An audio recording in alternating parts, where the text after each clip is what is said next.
Welcome to this week's video. For this week, I am doing my best and worst books of 2023. Some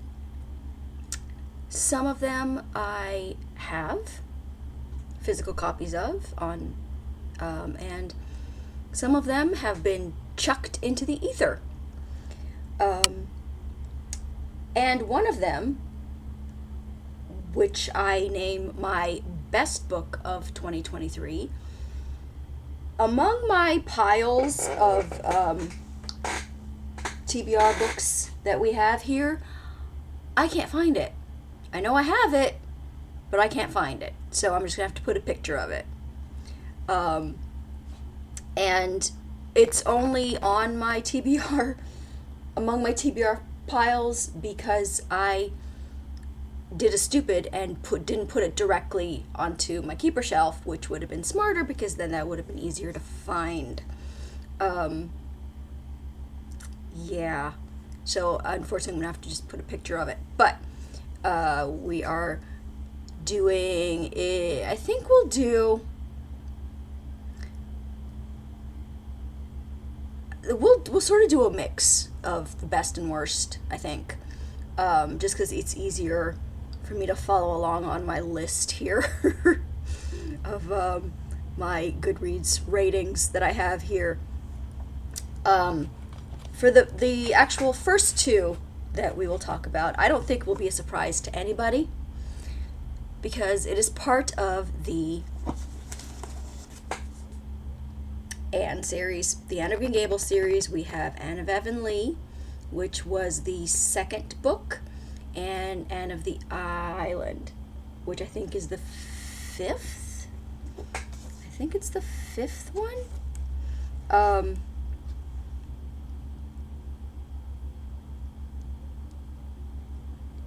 The third. It's the third one. Because I believe,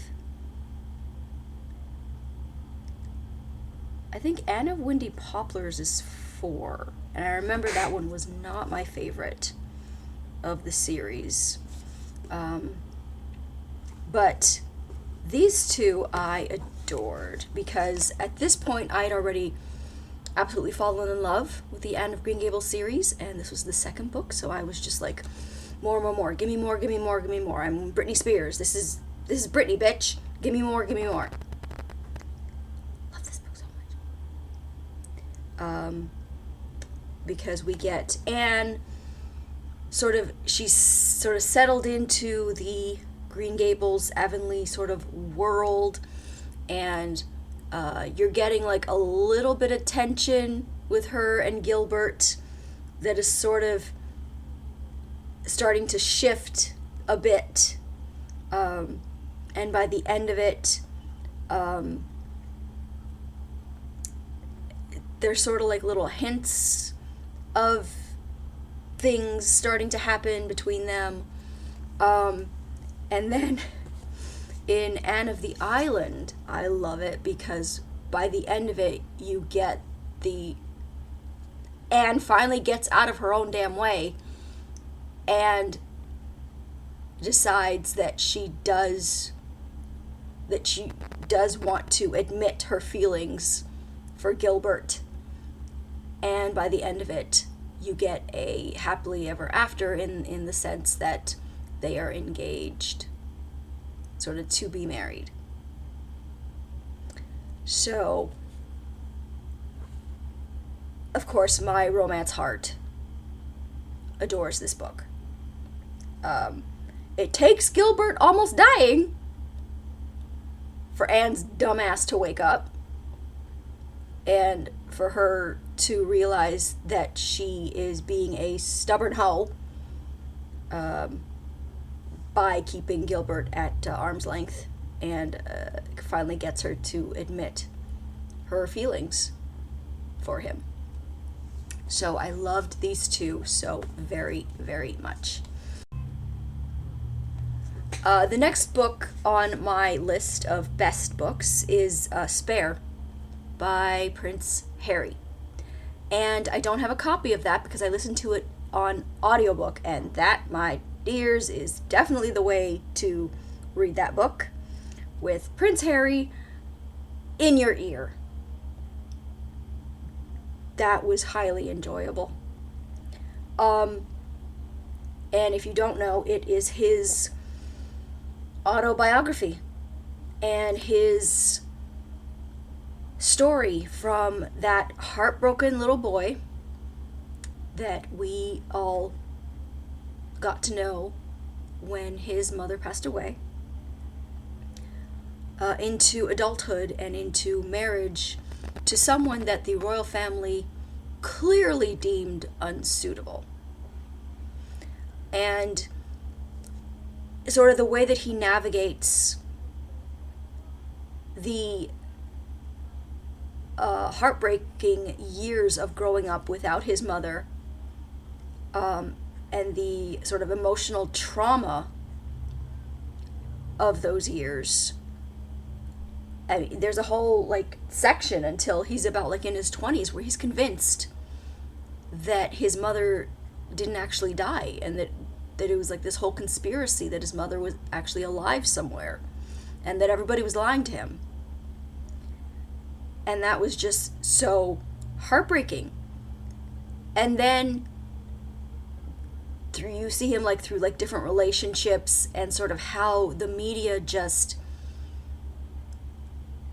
destroyed any chance that this man has for happiness. And then when he finally gets his chance, another chance at happiness, he rightfully and smartly so takes it and gets the hell out of Dodge. Brilliantly, absolutely the right decision for him. After seeing how the media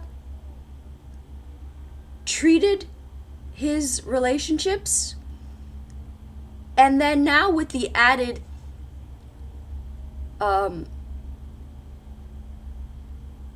hurdle of falling in love with a biracial woman in the UK, in the royal family, which is, I'm not sure who they are to throw stones at anybody, considering the incesty mess and inbred ridiculousness that is that whole family. Read a history book. And just the way that certain members of that family, and I think he is actually very sort of diplomatic and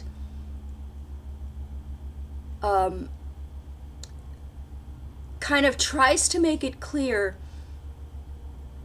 that he doesn't single out, he doesn't consider certain people, he doesn't blame certain people, and he's very clear in that he doesn't tar them all kind of with the same brush. He makes us aware that he is aware that it is certain people in that family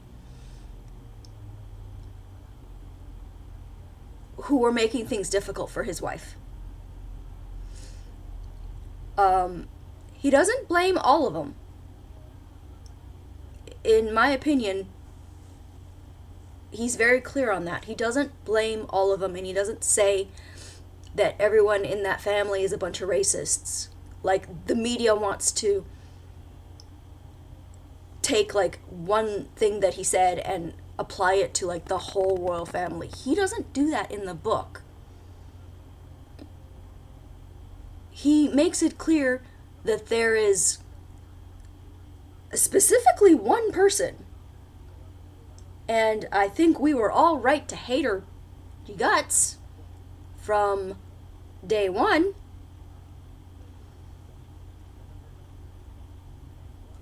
that was feeding the media lies and garbage about his wife. So, for all of like the hullabaloo that his autobiography caused, I think that he did a very good job of basically saying, this is my story. This is my experience. I know the people involved. I love my family. But there are certain members of my family that are toxic to my marriage and to the woman I love, and I'm going to prioritize her because living my life for the family for the past 30 years has done me no favors, has basically made me miserable. So I got happiness over here. So I'm going to go over here. And I'm going to stay over here. And y'all can do you. So I thought it was a fantastic autobiography. And yeah, him narrating the audiobook, definitely the way to go. Definitely. Next we have Shanna by Kathleen E. Woodiwiss. I thought that I had a copy of this book on my keeper shelf, but I don't. And I don't understand why. Like, what did I do with it? I don't think I gave it away.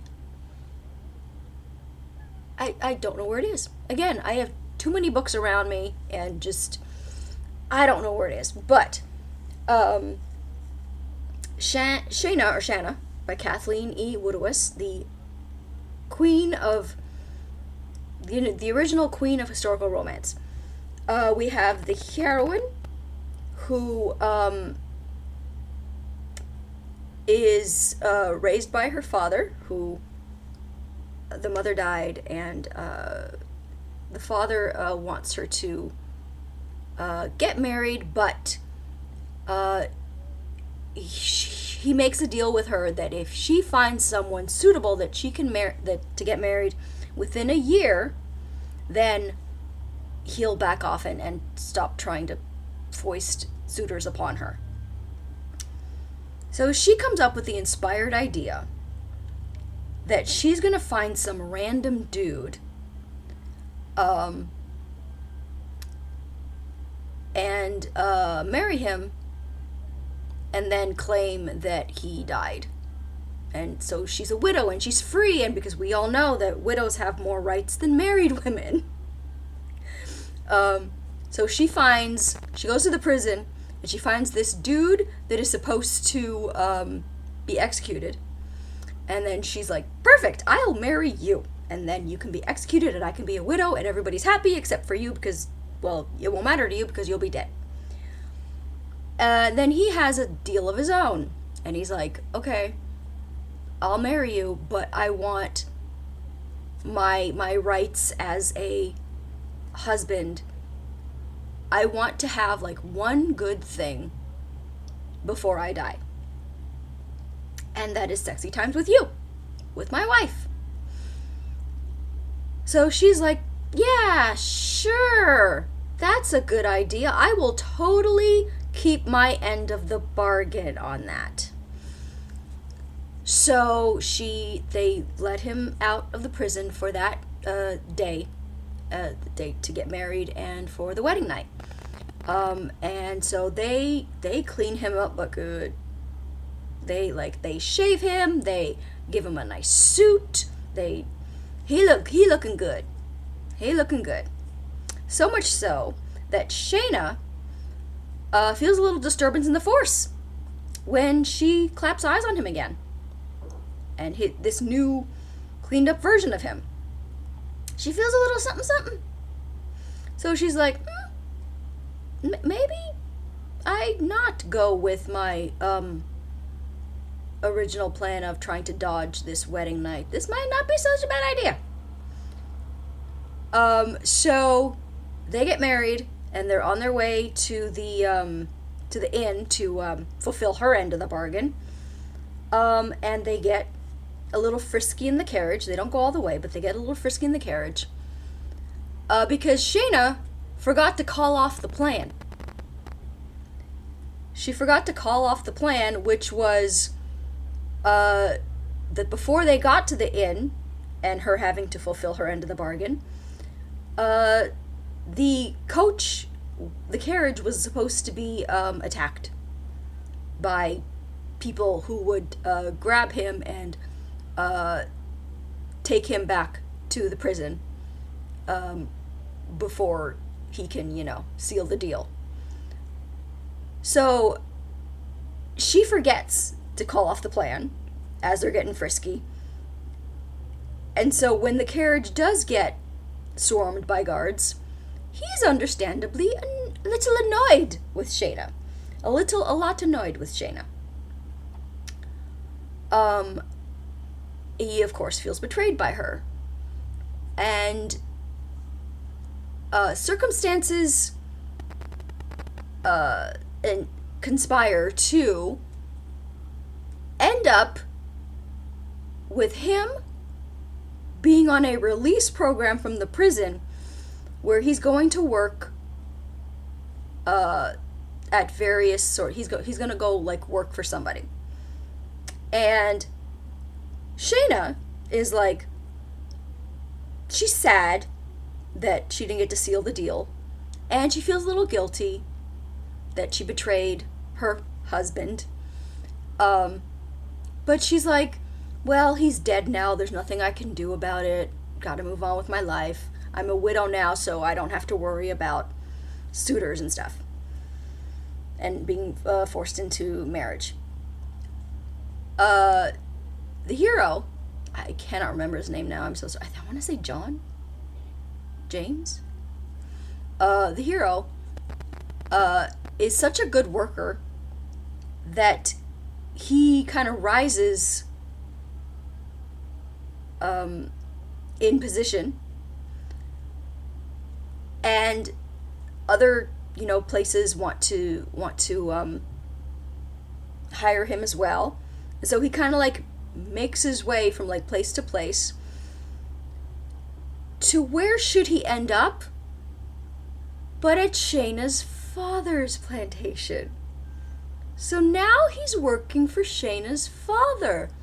And whoopsie daisy, Shayna realizes my husband is not dead at all. And he's now living in my house. And so, of course, Shayna can't say this to her father because her father will be like, you married a what now? You married a prisoner? So it's the hero trying to sort of hide his identity. It's Shayna trying to stay out of his way and avoid him because, by the by, you reneged on our deal and I'm still your husband, so I want my wedding night. So it's sort of this chasing kind of around the house deal, but with happy pants on both sides. Oh, and by the by, there's a murderer. I loved this book so much. I wish I could find it among my piles. Where is it? I don't know. But I will put a picture of it, and you'll have that. Because I want it for my keeper. The only thing, I rated it a 5 stars, and I loved it. My only nitpick is that I wanted the murderer to be who I thought it was, and the fact that it wasn't felt kind of like a bait and switch kind of thing where like she made it someone else just for like the shock value. Because no, the way that it had built up, the person that I thought, it would have made more sense for that person to be the killer. But that is my only nitpick with it. It wasn't enough for me to knock it down a point. It was still a 5-star read to me. Love that book so much. Next we have among my 5 stars is An English Bride in Scotland by Lindsay Sands. I loved this book so much. It is the story of Annabelle and Ross. And Annabelle is about to go off to become a nun. And she has a sister, Kate, who is betrothed to this dude, Ross. But Kate takes off.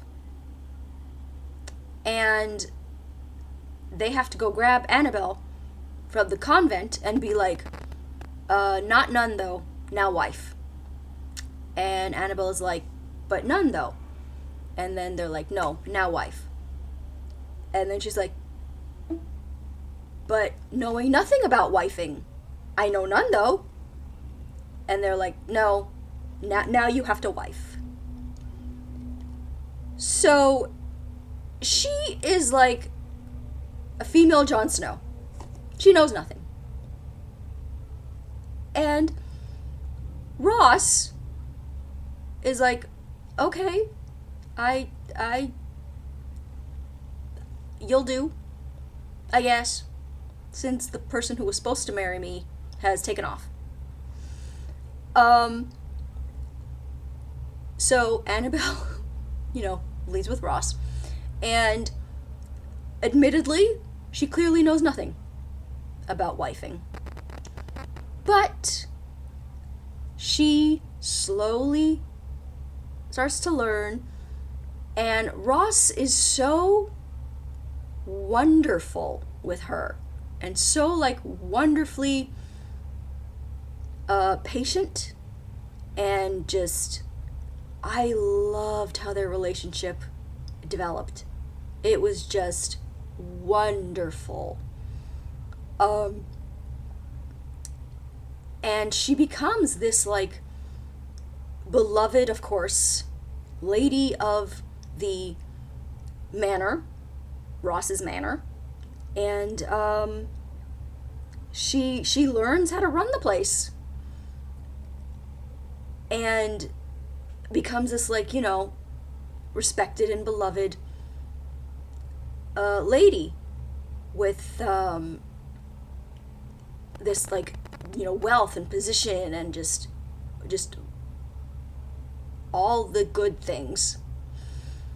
And then Kate shows up, and she's having a bad time because the way that she thought her life was going to go by running away, not so much.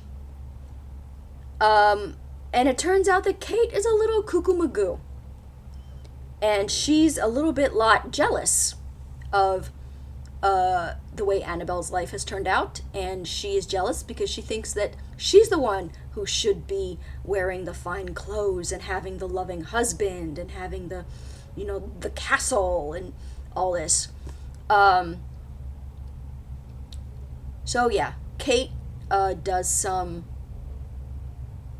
pretty psychotic things, and poor Gavin, I believe his name was Gavin, who she ran off with, who was supposed to be this grand adventure, and I think they were going off to like find treasure or something like that, or just it didn't work out. But poor Gavin is like following her around and doing like whatever she says, and she just uses that poor boy, that poor man. But yeah, I absolutely loved this book. I loved Ross and Annabelle's love story and the friendship between them, and it was just wonderful. Another Another bet. Did I do a worst yet? Next is a Harlequin super romance called Family at Stake by Molly O'Keefe. And this might be my favorite Harlequin super romance that I've read. Is the story of Mac and Rachel. And Mac and Rachel are childhood sweethearts, or childhood friends turned into lovers in like their teenage years. But Rachel is sort of from the wrong side of the tracks, and she has like a very like crappy home life, and all she can think about is like getting away. But she has these happy pants for Mac, and she becomes scared that her feelings for Mac will tie her down to this town that she wants to leave. And Mac is just so in love with Rachel that he, of course, wants her to stay, and so he admits his feelings for her, and they admit their feelings for each other. And Rachel is thinking, okay, I will give in to this one moment with him. I will allow myself this bit of happiness before I leave. And Mac is thinking, oh, she's admitting she loves me. We're doing this now. So clearly it means that we're going to be a couple and get married and be together forever. So they're coming at this one night of sexy times from two very different places. And so they do the sexy times. And then Rachel takes off. Rachel leaves and breaks Mac's heart. And so Rachel moves on and it becomes a social worker. And Mac moves on and gets married and has this 12-year-old daughter. And the 12-year-old daughter is clearly going through some kind of trauma. And she's having a difficult time because her mother dies. Mac's wife and Rachel's mother dies in a car accident. And so, understandably, Amanda is, this very sort of withdrawn, quiet, surly, young preteen. And she has a friend who, apparently some stuff happens, and Amanda ends up having to keep some secrets. Rachel ends up coming back to town and taking Mac's case. Conflict of interest, I hear you say. We don't know her. We don't know her in this book. There's no such thing as conflict of interest in this book. Though, to be fair, it is addressed. It is addressed. But Rachel does some sort of like mental gymnastics and, trying to convince her boss that that's not a problem. I used to date him. He was the love of my life. It's not a problem. Until it becomes a problem and she's fired. But by then, she's already invested in helping Amanda, and the happy pants with Mac have most definitely returned. And sort of this book was so like emotional and just sexy and just powerful. And when when the secret that Amanda was keeping for the friend was finally revealed, I was kind of like, it didn't really match with what Amanda was sort of going through. Even when you add in the whole, like, grieving her mother and all this, like, it felt like there was something more. And so I was kind of ready to give this a 3-star, 4 star. And the whole, like, her, Rachel's discussion with her mother and about, like, her piece of shit abusive father, and how, like, the mother didn't really do anything to protect the kids, and Rachel has this brother who harbors resentment of her because she left town and pretty much abandoned him to their abusive father and her and the mother, who the mother wasn't abusive, but she didn't do anything to really help the kids. So about, like, 3/4 of the way in, Amanda's secret that she's been keeping with her from her friend gets revealed, and Rachel has, sees her mother, and I felt like that the interaction between them was way too short, and just like, oh, you're home now? Oh, okay. And, like, you want to talk now? Like, they didn't even, like, talk. Her mother just sort of, like, took her hand and was like, oh, okay, let's like, go into the house or whatever. And it seemed like that was the extent of the resolution of her resentment towards her mother. Like, you're home now, that's all that matters, and that must mean that you forgive me, kind of thing. No, I wanted to see them have an actual conversation.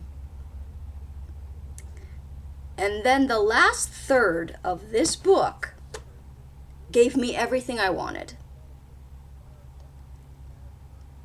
It turns out that the secret that Amanda had been keeping, not about her friend, but the real reason for her trauma and her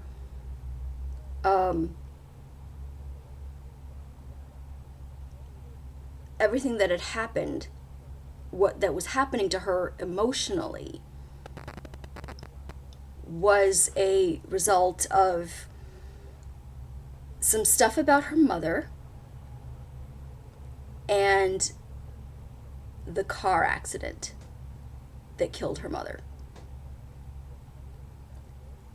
And so I was like, okay, now this makes sense. Now everything that this girl was clearly going through and not talking about makes sense. Her demeanor, her attitude, her emotional distraughtness makes sense. Thank you for giving me that. And then we have the actual sit-down conversation between Rachel and her mother, where they verbally work things out and talk towards a place of understanding and forgiveness. I was like, thank you, that's what I wanted. So the first 3/4 of this book, I loved it, don't get me wrong, but when I got to that point towards the end of the first 3/4 and stuff was getting revealed, and I was kind of thinking that this was going to be a disappointing ending, because I felt the reveals that were happening and the Rachel just going up to her mother and being like, oh, can I come in, and like just to like they didn't really like have a conversation. She just had her mother just like, they just went in for coffee or something. Um, I was kind of like, really? That's it? That that was the big secret, and that's what all this, like, it felt like a really weak ending. And then the last third happened and elevated this thing to a 5 stars. One of the best Harlequin super romances I have ever read, ever, and is on my keeper shelf. Oh, now we're getting into the worsts. And I have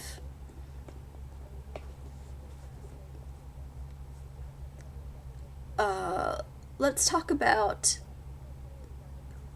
well, I guess we'll do the one that I have right now, and that is Madame Bovary by Gustave Flaubert. Hated this book. The writing was good, the writing was fine. I just couldn't stand her.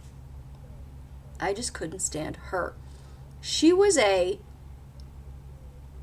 just insufferable. I hated her character.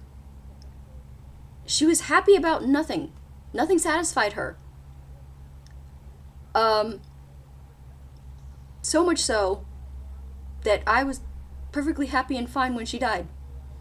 And I was like, okay, now her poor suffering husband, who admittedly, yes, he was not the greatest of prizes when the book started,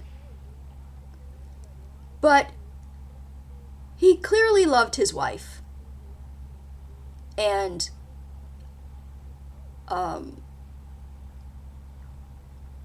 like did what he could to make her happy. She was just, whatever like situation she was in, she would be like, oh, if only like my life was like this, then I would be happy. And then circumstances would happen for that thing to happen in her life.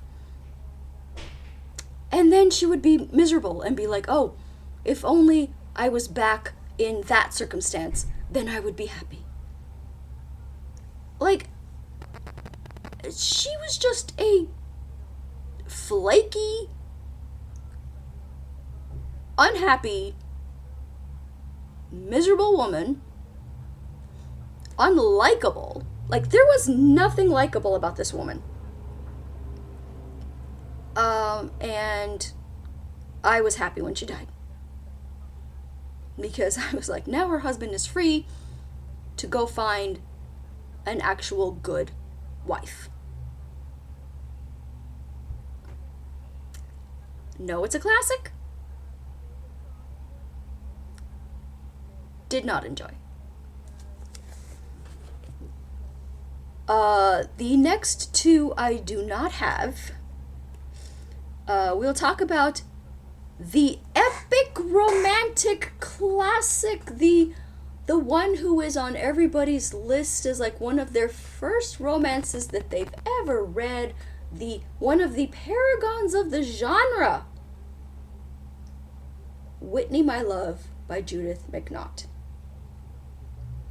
Now, can someone please explain to me how a book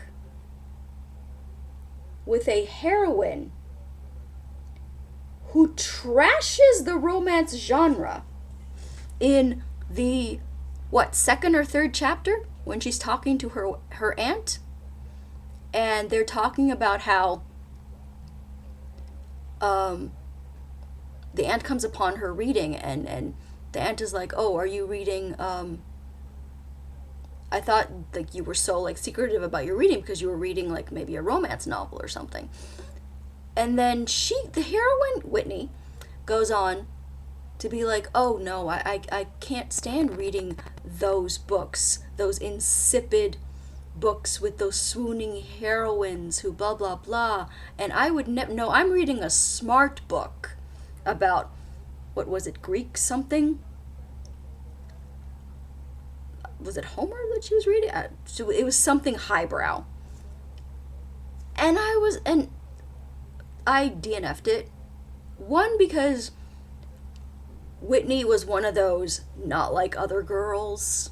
You know, she was daring, and she like rode horses, and she like was doing all this stuff. Hello, to get a boy to notice her. So, not so much not like other girls, and not so much not like those insipid quote unquote heroines that she was bashing. So when we got to that scene where she's reading the book and basically trashing the entire romance genre, I was like, and this book is held up as a gold standard in the romance genre? When the heroine is trashing the romance genre? The math ain't mathin', people. I DNF'd this book. I absolutely hated it. And I just got into, like, what, chapter 3 or 4? Yeah. I don't understand why this book is held up as some kind of gold standard in the romance genre. And, like, it's not even... Apparently, you know, it was a historical romance in, I think, either the 70s or 80s, I want to say. And there was, like, the whole, like, controversial stuff. Like, back then, it was, you know, like, consent was... We don't know her. So I didn't even, like, get that far to get into, like, those issues. And the thing that killed me was I had read a revised and updated edition. I think it had been revised in the 90s or early 2000s or something like that. But anyway, Judith McNaught had revised and updated the edition that I was reading. So I'm thinking maybe the whole like consent issues and stuff were tweaked and changed. But you didn't think to change that? Where your heroine is trashing the genre that you are writing in. You didn't think to change that? So that was a 1 star, and I could have given it less if that was an option. My third worst book was Somebody's Baby by Charlotte Vale Allen, and this is the book that I think that I'm done with Charlotte Vale Allen. The heroine finds out on her mother's deathbed that her mother is not her mother. And that her mother had actually kidnapped her as a baby. So, understandably, that throws our heroine for a shock. And she goes on a search to find her birth mother. Now, when I say that the only likable character, the only character that I actually liked in this book was the birth mother, that should tell you something. Because, firstly, once the mother dies and the heroine learns the truth, it understandably takes her a while to find the birth mother. But for the first, it felt like 5 or something chapters where she is going around trying to find the mother's tax records, because somehow she thinks that that's gonna help find, you know, the mother's like real identity and like that kind of any sort of information. They spent a lot of time trying to find these damn tax records. Oh, and I also liked the elderly neighbor guy. I liked him. But the thing that made me DNF this book, and or like I skimmed the rest of it because I actually did get to see her finding the birth mother and everything, and the birth mother was the only one that I liked. The thing that ruined the book for me was the heroine is a photographer, and she was doing a photo session with this adorable little kid, and her friend makes a joke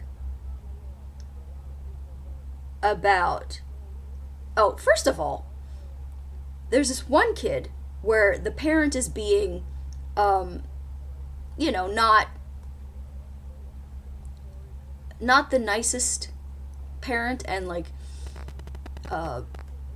just not very like supportive towards the child, and like making the child feel bad and blah blah blah. The heroine goes off on the mother, like yelling at her and like berating her and just like shouting at her for the way that she is talking to the child. Like the mother wasn't like beating the child or like abusing the child or being anything like that. The mother, I think she was just scolding the child for, I don't remember what right now, but the heroine's reaction, and I think she does it more than once, she like yells at these mothers, and it's supposed to be like, oh, she just learned that like her mother was not her mother, so she's going for some trauma, so she's extra sensitive about how mothers treat their children, so this is just her expressing those emotions. No! I'm sorry. No. You are a professional photographer. This is your client. You do not talk to them like that. You do not interfere with how they are talking to their child. That is not your business. Now, if the parent was like beating the child or insulting the child or like just, like verbally attacking the child, you as a professional could be like, could you please not do that, and like, that's not okay or whatever. But no, she goes off on these people. But it wasn't until they had this adorable little kid in the studio, and the friend, her best friend, now this is the best friend of a woman who has just discovered that she'd been kidnapped as a baby. So you're the best friend, and you know that your best friend was kidnapped as a baby.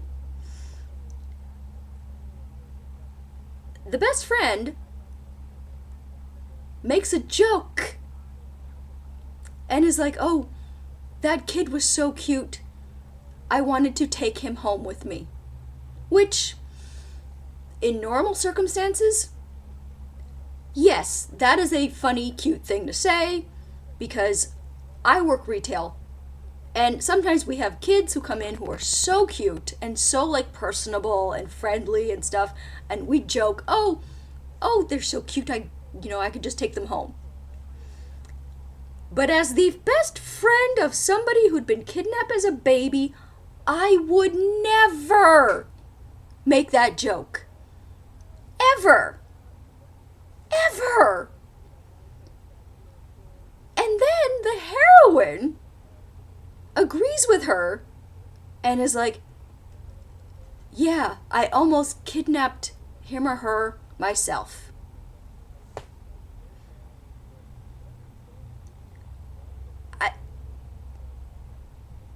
The kidnappee said this.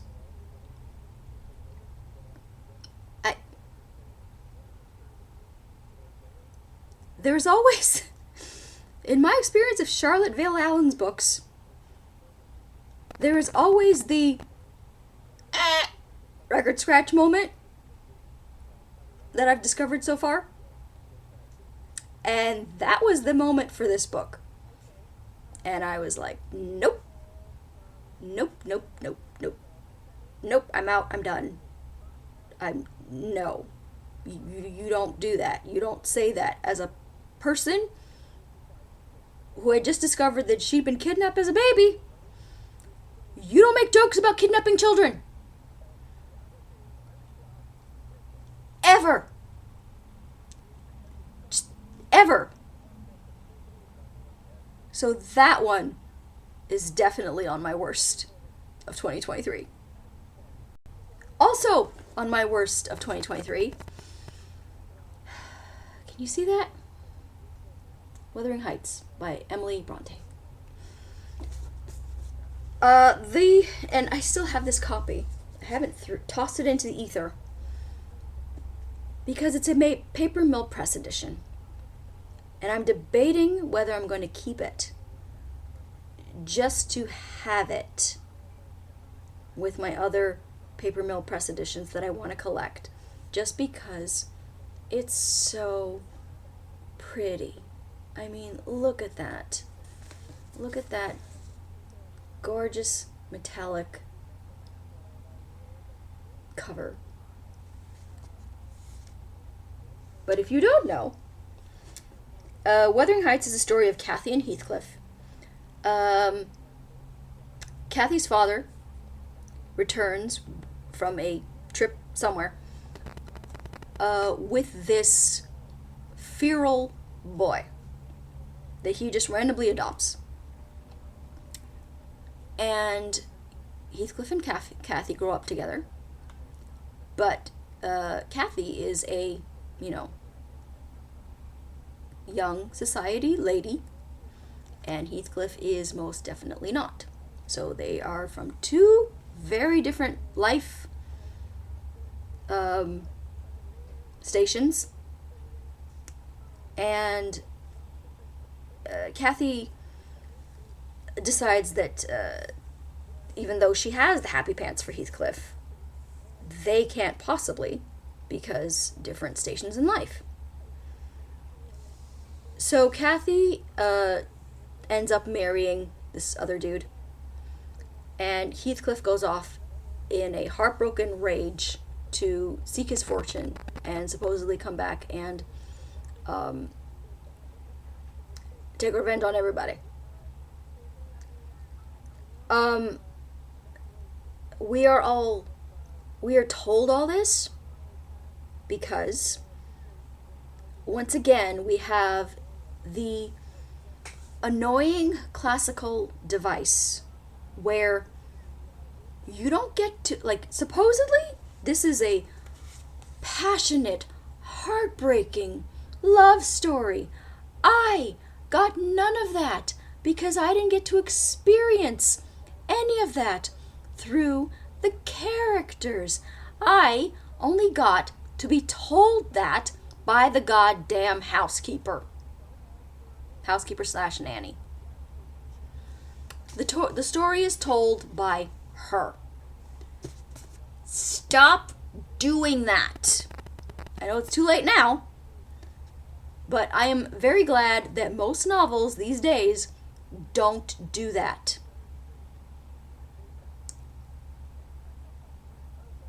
I wanted to experience Heathcliff and Kathy's love story through Heathcliff and Kathy, through their points of view.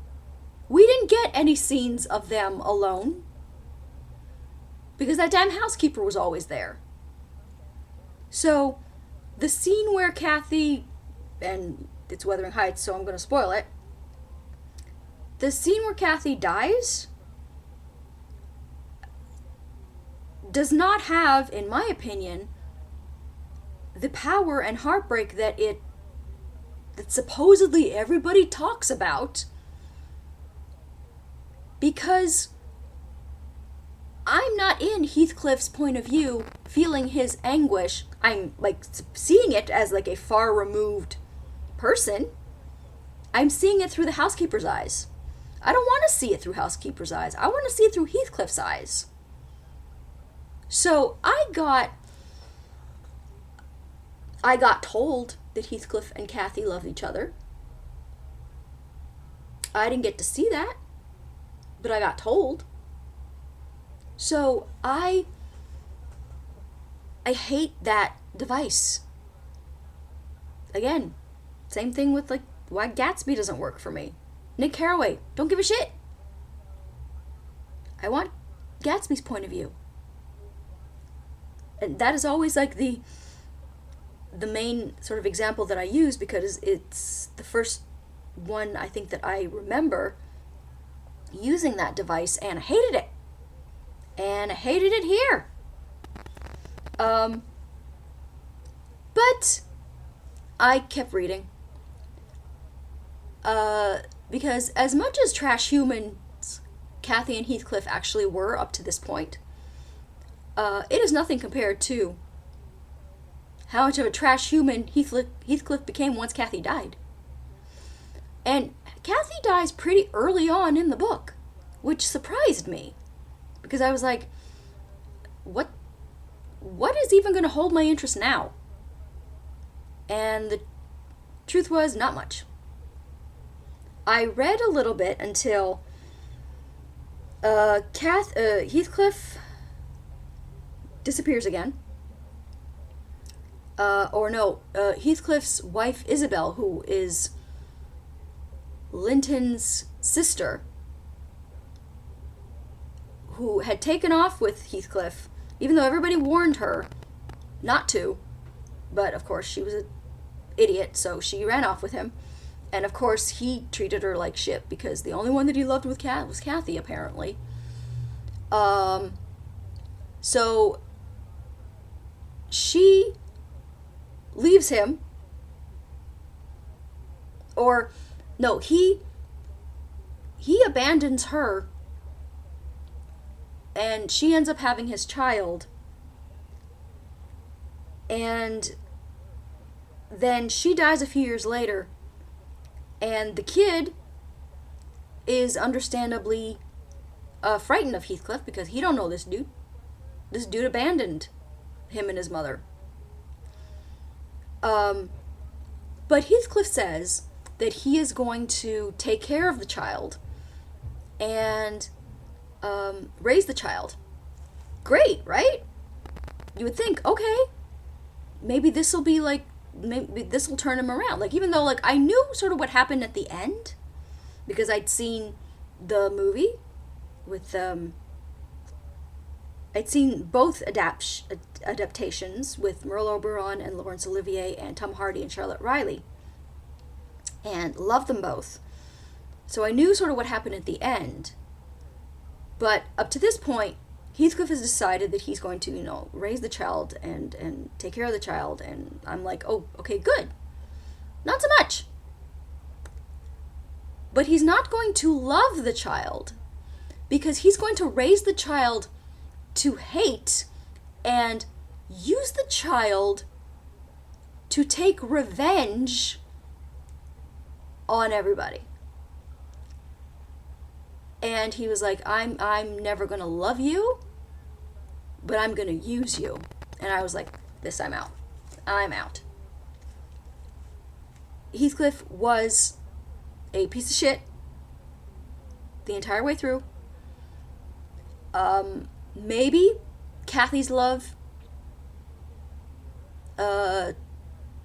was his one redeeming quality. But I don't know, because I didn't get to experience him loving Cathy. I got to experience the nanny housekeeper telling me that he loved Cathy. But I, as the reader, never got to feel that. So I hate that damn plot device of telling the story through the non-main character's eyes. I hate that plot device. Absolutely hate it. So yeah, that one's definitely on my worst list. Finally, my best book of 2023 that I can't find the physical copy of, even though I know it's here somewhere, is surprisingly not a Anne of Green Gables series book, even though I adored that series all this year. And there were only like a few, maybe like one or two books that kind of weren't my favorite in the series, but overall I adored that series. So you would think that one of those would be my favorite book of the year. But no. My favorite book of the year was Pieces of Her by Karin Slaughter. And that shocked me. Because I am not a mystery person. But this book changed all that for me. It was so well crafted and so well written. And the twists and turns that it took were so well done that they didn't feel like just twists to throw in to be twisty and edgy and shocking and just for shock value. They totally made sense. We have our heroine, Andrea, who is back home. She is I think she's a dispatcher, or she has something. She's like training to do something. I can't remember what, like right now it's just fallen out of my brain. But she is back home. And she is at a diner with her mom, and her mom is sort of like she wants to push her daughter to sort of, find her path in life, and like is kind of like very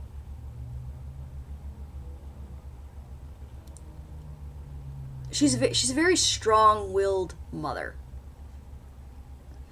So Andrea and her mother are in this diner, I think in this, I think like in a strip mall or something. Anyway, a gunman bursts into the diner and starts shooting people. And the mother does something in the confrontation with the gunman that leads to some questions.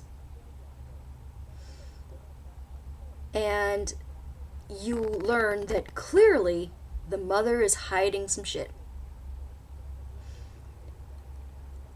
And Andrea is clearly thrown for a loop about like what is going on sort of with my mom, and what is she hiding, and the mother is sort of being very abrupt and like cold to her, and being like, mind your business kind of thing, just leave it alone, we're gonna do this and this, don't worry about it, I got this handled.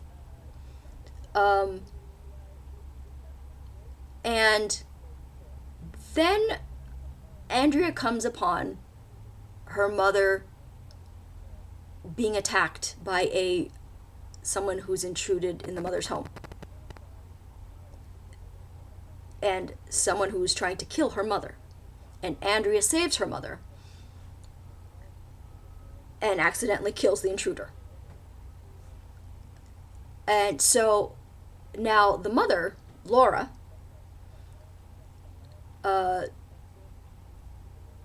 to save her daughter, tells her she needs to get the hell out of town.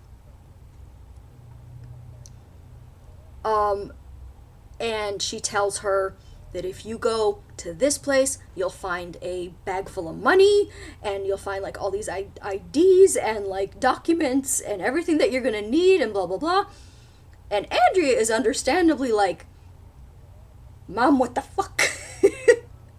How do you know all this stuff? And like, how do you know about, like, why do you have a locker full of money in this random city? And then you get the sort of, you follow Laura, the mother, and her backstory and how it intersects with what's happening with Andrea today. And it was just fantastic. I adored this book. And if you've been on this channel for any length of time, you know I am not a mystery person. But this book sort of opened up that genre to me in a way that I'm still not necessarily a mystery person, but I'm not a specific type of mystery person. I am not a, there's been a murder, let's find out who did it, Agatha Christie type of mystery lover. I can respect, my goodness, what Agatha Christie did as the queen of the genre, but I'm not like that kind of mystery person. I'm not a sort of whodunit, let's solve a murder type of mystery person. I'm more of a, this person is keeping some secrets. Whether there was a murder involved is incidental to me. Or there was a missing child or something, and then the missing child comes back. But is it really the missing child that came back, or is it somebody else?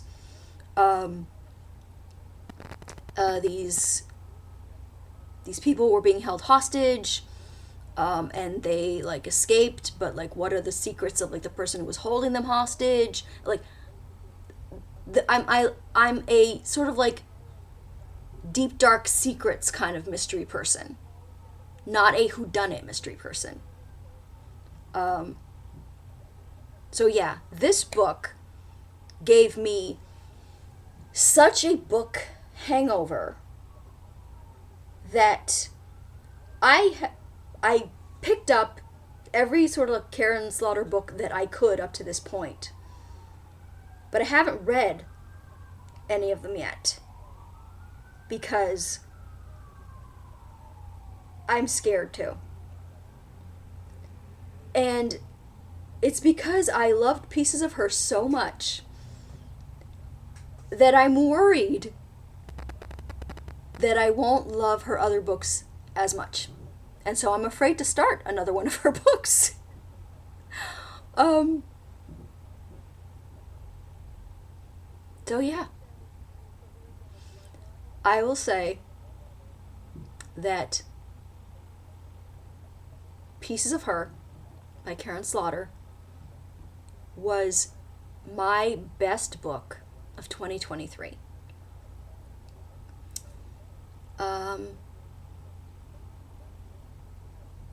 Yeah. So what am I reading right now? Have started, and I am pretty sure that this is already going to be one of my favorite books. I'm just almost halfway through, but I'm not quite there yet. I am reading Texas Destiny by Lorraine Heath, and I'm not at the halfway mark yet, but I am absolutely loving it so far. Lorraine Heath is one of my absolute favorite authors. Let's just put that there for now. She's a historical romance author, and she's absolutely one of my favorites.